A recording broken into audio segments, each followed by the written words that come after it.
Hi friends, स्वागत है आप सभी का आपका अपना चैनल एग्जाम फॉर्मेट पर। दोस्तों, जस्ट अभी अभी कुछ दिन पहले रिसेंट 1 से 5 सहायक आचार्य जो है उसका एग्ज़ाम कंप्लीट हुआ है। तो उससे संबंधित हम लोग प्रश्न को डिस्कशन करेंगे कि कैसा प्रश्न पूछा गया था। लगभग इससे पता चलता है कि प्रश्न का पैटर्न क्या है और किस तरह से प्रश्न आगे पूछा जा सकता है। 1 से 5 वालों के लिए ये प्रश्न है, ठीक है। तो 6 से 8 जो आने वाला एग्ज़ाम है, ठीक है, उसमें भी आपको संभवतः ऐसा प्रश्न देखने को मिल सकता है। जो एसएससी सीजीएल में भी आपको ऐसे प्रश्न आपको देखने को मिल सकती है, ठीक है। तो इसलिए सबके लिए इम्पोर्टेंट हो जाती है। चलिए हम लोग देखते हैं प्रश्न का पैटर्न क्या है, किस तरह से प्रश्न पूछा जा रहा है, ठीक है। जैसे इंटरमीडिएट जनरल पेपर 16 जून का ये है, ठीक है। हम लोग पहला प्रश्न देख सकते हैं, बहुत प्रसिद्ध प्रश्न है। मैथन बांध झारखंड राज्य के निम्नलिखित में से किस जिले में स्थित है? मैथन बांध किस जिला में स्थित है? बहुत प्रसिद्ध है, ठीक है। ये प्रश्न अक्सर हर एग्जाम में पूछता है, जेपीएससी हो जेएसएससी हो कुछ भी। तो ये हम लोग जानते हैं कहाँ है, धनबाद में है, ठीक है।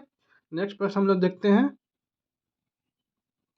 छोटा नागपुर पठार की सबसे महत्वपूर्ण नदी। छोटा नागपुर पठार यह पलामू से निकलती है, पूर्व की ओर रांची और हजारीबाग के पठारों के बीच बहती है, ठीक है। ये छोटा देखिए आपका, जैसे मान लीजिए यहाँ पे ये आपका झारखंड हो गया, ठीक है। झारखंड इस टाइप से आपका नक्शा हो जाता है, ठीक है। इस टाइप से झारखंड हो गया। तो यहाँ पे छोटा नागपुर का पठार, अब ये एरिया जो हो गया ना, ये आपका छोटा नागपुर का पठार हो गया, ठीक है।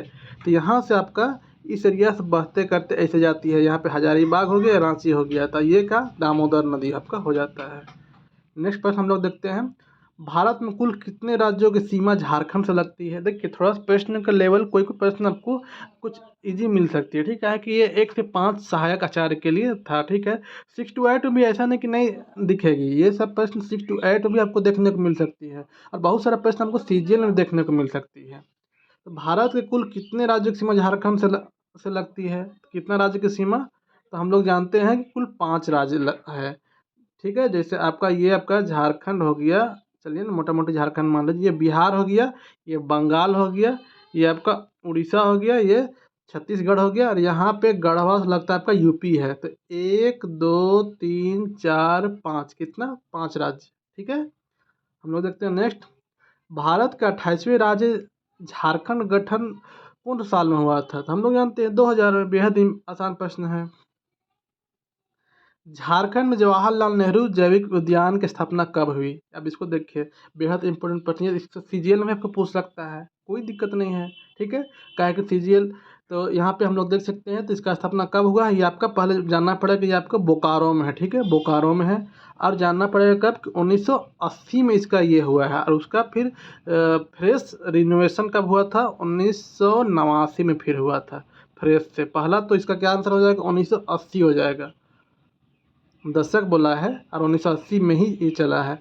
यहाँ पे देखते हैं हम लोग, इंडियन स्कूल ऑफ माइंस को औपचारिक रूप से 9 दिसंबर 1926 को किसके द्वारा खोला गया था? यानी कौन इसका उद्घाटन किया था 9 दिसंबर 1926 को? तो कौन? ये लॉर्ड इरविन के द्वारा, ठीक है। लॉर्ड इरविन, गांधी इरविन समझौता आप लोग जानते हैं ना, 1931-32 के आसपास था, 30-31-32 के आसपास जो गांधी इरविन समझौता। तो यानी कि वही आसपास मोटा मोटी था, तो इस टाइम इरविन थे, हाँ, लॉर्ड इरविन। हुंडू जलप्रपात झारखंड के निम्नलिखित में से किस जिले में स्थित है? अब देखिए ये सारा एग्जाम में पूछता है, बहुत प्रसिद्ध है, ठीक है। ये रांची में है। Tata iron and steel company Jharkhand के निम्नलिखित में से किस जिला में स्थित है? अब ये टाटा आयरन, इसको कहाँ है बोलिए, कि जिला पूछ रहा है, शहर नहीं। शहर तो आप जानिएगा जमशेदपुर, लेकिन यहाँ पे ऑप्शन तो जमशेदपुर ही दिया है। कहने का मतलब है कि शहर देना था, जिला आपका तो ये पूर्वी सिंहभूम हो जाता है, ठीक है, पूर्वी सिंहभूम। प्रश्न में थोड़ा सा मिस्टेक है, लेकिन कोई दिक्कत नहीं, ऑप्शन से आपको लेके चलना पड़ेगा। तो ये जमशेदपुर हो गया, ठीक है। चलिए यहाँ पे देखते हैं हम, झारखंड में कौन सा त्योहार घरेलू पशुओं जैसे गाय और भैंस की देखभाल के लिए जाना जाता है? एक्चुअली ये पशु का त्यौहार माना जाता है, ठीक है। और ये संथाल लोग का सबसे बड़ा त्यौहार ही माना जाता है। तो कौन है? हम लोग जानते हैं यहाँ पे सोहराई, ठीक है। सोहराई ये दिवाली के नेक्स्ट डे मनाया जाता है। इसमें हम लोग देखते हैं कि जानवर सबको बहुत अच्छे से तैयार किया जाता है, उसमें रंगोली बनाई जाती है। नेक्स्ट प्रश्न, जनवरी 2024 के अनुसार झारखंड में गृह मंत्री कौन है? तो देखिए 2024 टाइम दिया है और आपको भी अक्सर राजनीति में जो प्रश्न आता है ना, जहाँ पे मतलब फेरबदल की संभावना रहती है, वहाँ पे एक पार्टिकुलर डेट दे देता है। तो वैसे जनवरी 2024 एक डेट दे दिया है, ठीक है। तो इस टाइम गृह मंत्री कौन थे, तो इस टाइम मुख्यमंत्री कौन थे, तो इस टाइम मुख्यमंत्री हम लोग के हेमंत सोरेन थे, जो कि आज फिर से शपथ ग्रहण किए, समझ रहे हैं ना। तो आज से फिर से हेमंत सोरेन मुख्यमंत्री बन चुके हैं, ठीक है। आप लोग को ये जानकारी होनी चाहिए। तो आपका जनवरी 2024 में, तो हम लोग जानते हैं कि हेमंत सोरेन मुख्यमंत्री थे। तो गृह मंत्री का किसी को शपथ नहीं दिलाया गया था, ठीक है। गृह मंत्री कोई नए स्पेशल नहीं बने थे। तो ये जो गृह विभाग जो था, इसको मुख्यमंत्री हेमंत सोरेन खुद के पास रख लिए थे। और आपका जब चंपई सोरेन बने, चंपईदा, तो वो भी अपने ही पास रखे थे। यानी कि गृह मंत्री को मैक्सिमम झारखंड में जो मुख्यमंत्री बनते हैं वो अपने ही पास रखते हैं, तो हेमंत सोरेन, ठीक है। आगे से प्रश्न पूछे ना, मान लीजिए कि गृह मंत्री कौन है, तो जो मुख्यमंत्री रहते हैं मैक्सिमम टाइम वही बनते हैं। झारखंड देश में तसर रेशम के उत्पादन में कौन सा स्थान है, तसर पहला स्थान है, पढ़ते आ रहे हैं हम लोग हमेशा से। आगे देखिए, झारखंड की लक्ष्मी पाड़िया, ये बहुत अच्छा प्रश्न है, जब पीएससी में पहले पूछ चुका है ये। लक्ष्मी पाड़िया ये आपका फाइटिंग मुक्केबाजी में थी, बॉक्सिंग। नेक्स्ट प्रश्न देखते हैं, झारखंड राज्य पुष्प मतलब कि राजकीय पुष्प कौन है, तो पलाश है, ठीक है, पलाश। हाँ, ऑप्शन 2 ये। आगे देखते हैं हम लोग, दिसंबर 2023 के अनुसार झारखंड में जिलों की कुल संख्या, कितना जिला है बताइए, 24 जिला। बिल्कुल आसान सा प्रश्न था, ठीक है। नेक्स्ट देखते हैं 15 क्वेश्चन, 2011 की जनगणना के अनुसार झारखंड में सबसे अधिक आबादी वाला जिला कौन सा है, तो ये आपका रांची हो गया, ठीक है। रांची सबसे हाईएस्ट आबादी वाला जिला था, ठीक है। नेक्स्ट प्रश्न हम लोग देखते हैं, अब यहाँ पे से आप लोग का साइंस स्टार्ट हो जाता है, ठीक है, विज्ञान। तो निम्नलिखित में से किस कोशिकांग को कोशिका का पावर हाउस कहा जाता है, तो पावर हाउस, ये साइंस का बहुत अच्छा प्रश्न है बायोलॉजी का, तो ये माइटोकॉन्ड्रिया को बोला जाता है, ठीक है। आगे देखते हैं हम लोग, टेबल नमक को, देखिए टेबल नमक को रासायनिक रूप से सोडियम क्लोराइड के रूप में जाना जाता है। जो हम लोग जो नमक खाते हैं ना, उसको रासायनिक रूप से सोडियम क्लोराइड के नाम से जाना जाता है, जिनका रासायनिक सूत्र क्या है, तो HCl है, ये हाइड्रोक्लोरिक अम्ल हो गया। NaCl ये है, ठीक है। Na मतलब सोडियम होता है, Cl मतलब क्लोराइड, तो NaCl, ठीक है, ये हो जाता है। H2O आपका पानी का है, ठीक है। नेक्स्ट देखते हैं, निम्नलिखित में से कौन सा सोने का रासायनिक प्रतीक है, ठीक है, सोने का। यहाँ पे Au Ag Fe, तो क्या हो जाएगा इसका परफेक्ट आंसर, तो आपका Au हो जाता है सोना का, ठीक है। यहाँ पे हम लोग देख सकते हैं, Au हो गया सोना का, Ag हो गया आपका चांदी का, Fe आपका लोहा का, ठीक है। ऐसे ही ये आपका रासायनिक ये है। किसी द्रव्य को वाष्प में बदलने की प्रक्रिया को, मान लीजिए पानी है, ठीक है, ये भाप बन के उड़ रहा है, तो इसको क्या बोलेंगे, वाष्पीकरण, ठीक है, इवेपोरेशन जिसको बोला जाता है। आगे देखते हैं, निम्नलिखित में से कौन सा विद्युत धारा की एसआई है, मतलब विद्युत धारा की एसआई मात्रक क्या होता है, तो हम लोग जानते हैं कि ओम होता है, ठीक है।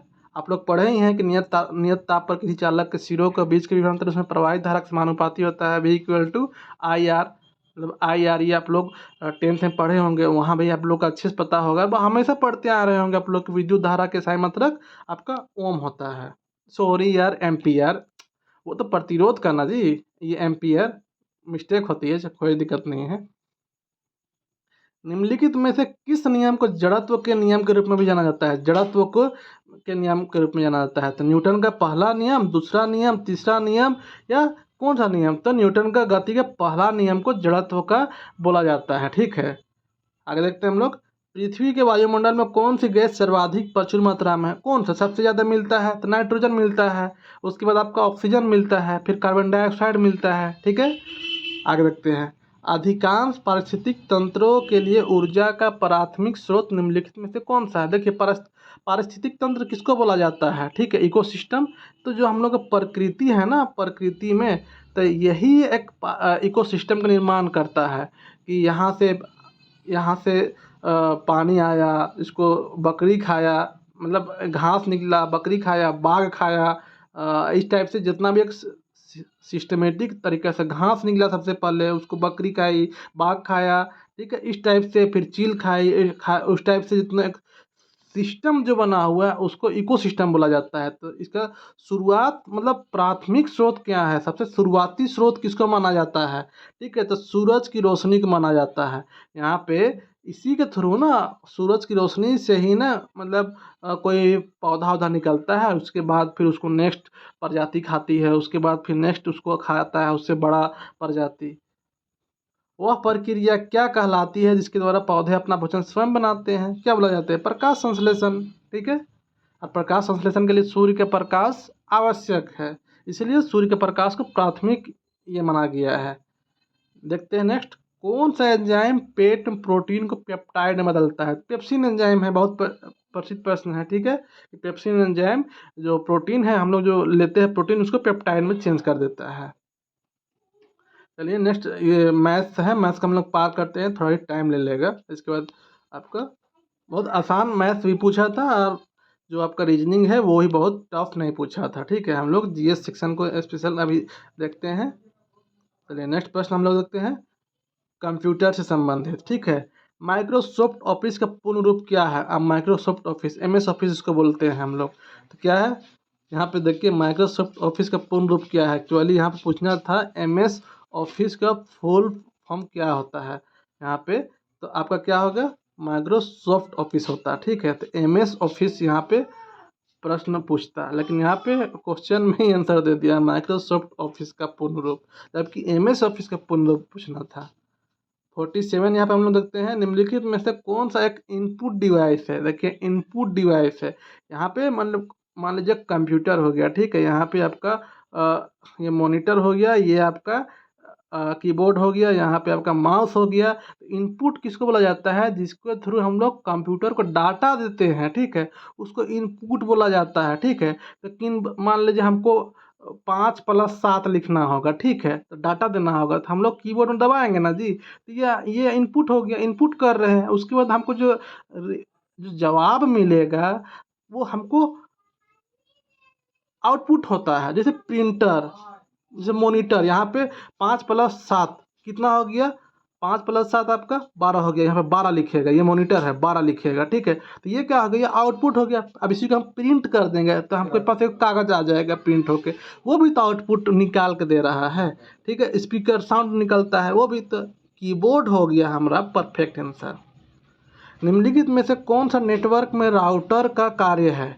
राउटर, ठीक है, ये आपका कंप्यूटर का एक पार्ट होता है राउटर। ठीक है, तो यहाँ पे राउटर के मुख्य काम क्या होता है, तो विभिन्न नेटवर्कों के बीच डेटा पैकेट संचारित करना, मतलब कंबाइंड कनेक्शन ये करता है। डेटा का जो पैकेट है, मतलब एक कंबाइंड समझिए इसको, मतलब ट्रांसफ़र करता है। निम्नलिखित में से कौन सा कंप्यूटर सॉफ्टवेयर का उदाहरण है। अब computer software, monitor, CPU, Microsoft word और आपका कीबोर्ड। देखिए ये सब मॉनिटर आपका हो गया हार्डवेयर, सीपीयू भी आपका हार्डवेयर, कीबोर्ड भी हार्डवेयर, जिसको हम छू सकते हैं उसको हार्डवेयर बोला जाता है मोटा मोटी। एक मान लीजिए, और सॉफ्टवेयर जिसको हम छूते नहीं हैं, उसको यूज करते हैं, उसमें कुछ डालते हैं, मान लीजिए कोई एप्लीकेशन हो गया, वो सब सॉफ्टवेयर होता है। तो माइक्रोसॉफ्ट वर्ड, जब इसे कंप्यूटर के अंदर एक आइकॉन बना हुआ है, एक प्लेटफॉर्म है। ठीक है, इसको हम लोग सॉफ्टवेयर के तौर पे जानते हैं। ठीक है, आगे देखते हैं हम लोग, कंप्यूटर शब्दावली में सीपीयू का क्या अर्थ है। CPU central processing unit. ठीक है, इसको हर कोई जानते हैं, बहुत आसान प्रश्न था ये। निम्नलिखित में से किस पर्वत की तलहटी पर भीमबेटका गुफा स्थित है। ये आपका जीएस सेक्शन आ गया। ठीक है, जीएस सेक्शन आपका ज्योग्राफी से, तो ये विंध्य पर्वत जो है वहाँ पे आपका भीमबेटका का गुफा स्थित है। आगे देखते हैं, कुमार गंधर्व निम्नलिखित में से किसके साथ संबंधित थे। कुमार गंधर्व, तो कुमार गंधर्व ये आपके गायकी गायन से संबंधित थे। ये थोड़ा सा टफ थोड़ा सा था, एक सेकेंड। निम्नलिखित में से कौन एक भारतीय नर्तक और कोरियोग्राफर थे। ठीक है, जिन्हें यूरोपीय शास्त्रीय तकनीकों को भारतीय शास्त्रीय नृत्य में ढालकर नृत्य की एक संलयन शैली बनाने के लिए जाना जाता है। यानी कि एक कोरियोग्राफर थे, यानी कि डांस उन्स कैसे पैर मूवमेंट करना है, हाथ कैसे मूवमेंट करना है, उसको कोरियोग्राफर कहा जाता है। ठीक है, ये यूरोप यूरोप का जो टेक्निक था, स्टाइल था, उसको मतलब इंडिया में ला के मतलब यूज कराने का तरीका का शुरुआत किए थे। तो ये कौन थे? उदय शंकर जी थे। ठीक है, ये थोड़ा टफ प्रश्न ये भी आपका था। चंद्रगढ़ किला निम्नलिखित में से किस राज्य में स्थित है? चंद्रगढ़ किला तो आपका ये महाराष्ट्र में है। ये सेक्शन तो थोड़ा सा टफ था बाबा, ये चीज तो मानना पड़ेगा। निम्नलिखित में से किस राज्य में बिहुला त्योहार बहुत लोकप्रिय है? बिहुला ये बिहार का है, बिहुला त्योहार। ठीक है, आगे देखते हैं हम लोग। तो यहाँ पे हम लोग देखते हैं, भारत के प्रमुख नृत्य रूपों में से एक कुचिपुड़ी की उत्पत्ति डॉट डॉट में हुई थी। तो ये कहाँ पे हुई थी कुचिपुड़ी की उत्पत्ति? आपका ये आंध्र प्रदेश में हुई थी। ठीक है, और कथकली का आपका तो ये केरला में।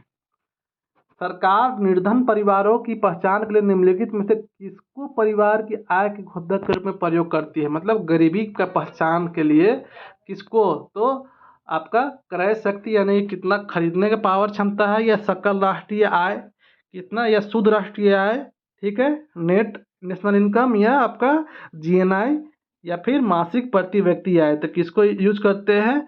तो मंथली पर कैपिटा इनकम जो होता है, मतलब कि मासिक। ठीक है, मासिक प्रति व्यक्ति आय इसको यूज करता है कि एक महीना में कितना ये मतलब कमा पाता है। निम्नलिखित में से भारत का सबसे बड़ा सार्वजनिक बैंक कौन सा है? सबसे बड़ा तो ये एसबीआई है। ठीक है, सार्वजनिक बैंक यानी कि सरकारी बैंक में से। मुद्रा प्रबंध विभाग कहाँ स्थित है? ये मुद्रा प्रबंध विभाग आपका ये मुंबई में स्थित है। मुंबई में मुद्रा प्रबंध विभाग। भारतीय रिजर्व बैंक का स्थापना किस वर्ष हुई थी? तो आपका 1935 में हुआ था। ठीक है, अंग्रेज के शासनकाल में ही हुआ था। जिस दर पर रिजर्व बैंक वाणिज्य बैंकों को ऋण प्रदान करता है वह दर कहलाती है। तो क्या है? बैंक दर पे दिया जाता है। ठीक है, रिजर्व बैंक वाणिज्य बैंक यानी कि कॉमर्शियल बैंक जो होती है ना, उसको रिजर्व बैंक अपना एक पैसा उधार ऋण उन देती है, तो वो बैंक दर उसको बोला जाता है। ठीक है, बैंक रेट। निम्नलिखित में से कौन नीति आयोग का पदेन अध्यक्ष होता है? तो कौन नीति आयोग का अध्यक्ष? तो प्रधानमंत्री होता है। ठीक है, फ्लोरीन के परमाणु संख्या क्या है? यहाँ पे थोड़ा सा फिर हाँ, मतलब साइंस का कुछ और क्वेश्चन का हम लोग देख लेते हैं। ठीक है, ये क्लोरीन का परमाणु संख्या तो कितना होता है? 17 होता है। क्लोरीन Cl का 17 होता है। ठीक है, निम्नलिखित में से HPS कौन सी बीमारी का पूर्ण रूप है? HPS। ठीक है, तो ये आपका फुल फॉर्म किसका है? तो ये हैंटा वायरस पल्मोनरी सिंड्रोम। ये थोड़ा सा नया बीमारी पूछ दिया दोस्त इस बार, हैंटा वायरस पल्मोनरी सिंड्रोम। नेक्स्ट देखते हैं हम लोग, परिपथों की विद्युत धारा मापने के लिए किस यंत्र का उपयोग किया जाता है? तो अमीटर का उपयोग किया जाता है। ठीक है, अमीटर का। काजीरंगा आपका कहाँ है? ये असम में है काजीरंगा। नेक्स्ट प्रश्न, निम्नलिखित में से किस नदी को कटी गंगा के नाम से भी जाना जाता है? कटी गंगा तो ये आपका हुगली है दोस्त, हुगली। हुगली दिया है ना, हाँ, हुगली को जाना जाता है। आगे देखते हैं, निम्नलिखित में से किस राज्य में फूलों वाली बौछार होती है? ये केरल में। ठीक है, नेक्स्ट देखते हैं, जनगणना 2011 के अनुसार भारत का जनसंख्या घनत्व तो कितना था? तो 382 था। 382। निम्नलिखित में से किस नदी की लंबाई सबसे अधिक है? तो लंबाई में आपका गंगा सॉरी गोदावरी, यहाँ पे गंगा ऑप्शन ने दिया है, तो गोदावरी की सबसे ज्यादा लंबाई में। ठीक है, चौड़ाई में आपका ब्रह्मपुत्र है। निम्नलिखित में से कौन से राज्य में वन क्षेत्र शून्य है? वन क्षेत्र ये आपका लक्षद्वीप में, बिल्कुल वन वहाँ पे नहीं पाया जाता है। निम्नलिखित में से किस शासक का निधन 1707 में हुआ था? तो ये औरंगजेब का। ठीक है, औरंगजेब 1707 में।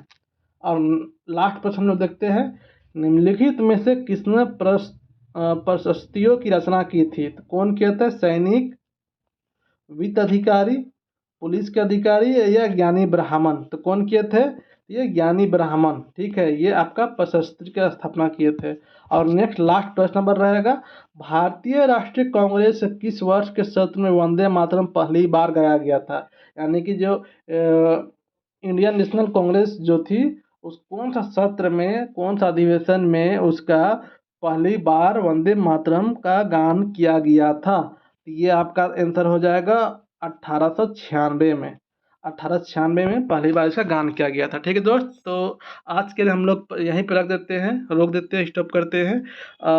आशा करता हूँ कि आप लोग को अच्छा लगा होगा ये क्लास, और जो छात्र जो मतलब 6 to 8 वाले जो भी छात्र हैं उनके लिए बेहद बहुत आसान है कि आप लोग का एक बार रिवीजन कर ले और एक बार पैटर्न को समझ ले, तो आप लोग को ये फॉलो करने में आसानी हो गया। जैसे सीजीएल वालों के लिए भी बहुत आसान, एक बार देखना जरूरी है कि कैसा प्रश्न पूछा जाता है। ठीक है, चलिए मिलते हैं नेक्स्ट वीडियो में, और आप लोग लाइक और कमेंट करें कि वीडियो कैसा लगा। अगर अच्छा लगा हो तो आप लोग जरूर नेक्स्ट पार्ट लाया जाएगा इसका। ठीक है, डे बाय डे का आप लोग का पार्ट लाया जाएगा। और नागपुरी के लिए, जैसे सीजीएल के छात्र के लिए बता देना चाहता हूँ कि सीजीएल का नागपुरी का क्लास बहुत जल्द पेड बैच पे स्टार्ट हो रही है। जो पुराने छात्र हैं उनके लिए रिवीजन क्लास होगी, और नए छात्र जो जुड़ना चाहते हैं वो 8002858674 इस नंबर पे व्हाट्सअप कर सकते हैं, ताकि आपको उसका बैच का कोर्स बताया जा सके। ठीक है, चलिए मिलते हैं नेक्स्ट वीडियो में, तब तक के लिए अपना ख्याल रखें। जय हिंद, जय भारत।